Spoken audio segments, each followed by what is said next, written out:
So to really appreciate what's happening in Namibia today, we've got to rewind and understand where this nation came from. Because Namibia's story is one of struggle, survival, and sovereignty hard-earned. Namibia was colonized not once, but twice.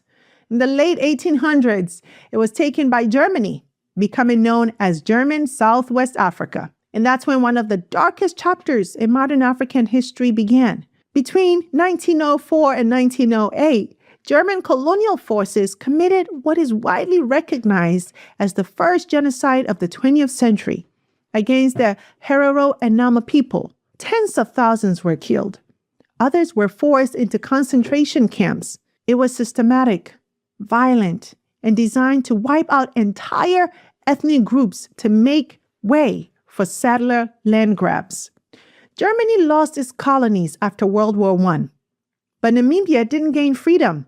Instead, it was handed over to South Africa, which imposed its brutal system of apartheid in Namibia too, restricting Black Namibians from owning land, voting, or accessing equal education and jobs. The liberation struggle. By the mid-20th century, Namibia had had enough. And that's when SWAPO comes in, the Southwest Africa's People Organization. SWAPO fought from exile. They lobbied the UN. They faced violent crackdowns, but they didn't back down.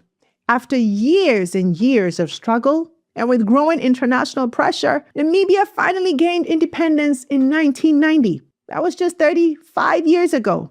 Think about that. This country is younger than many of the people listening to this podcast right now. It was born out of resistance, out of demand to be free and self-determined. Since 1990, Namibia has been relatively stable. It's had peaceful transitions of power and is considered one of the more democratic countries in Africa. But challenges remain, especially around inequality, land redistribution, youth unemployment, and the lingering effects of apartheid on education and wealth.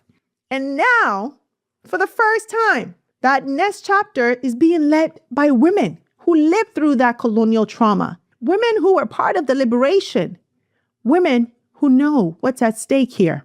So when we talk about Namibia being the first country in the world to put women in charge at the highest levels, we're not just talking about a country that wants change.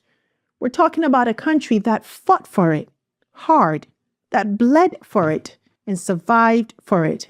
In that contest, yes, it matters.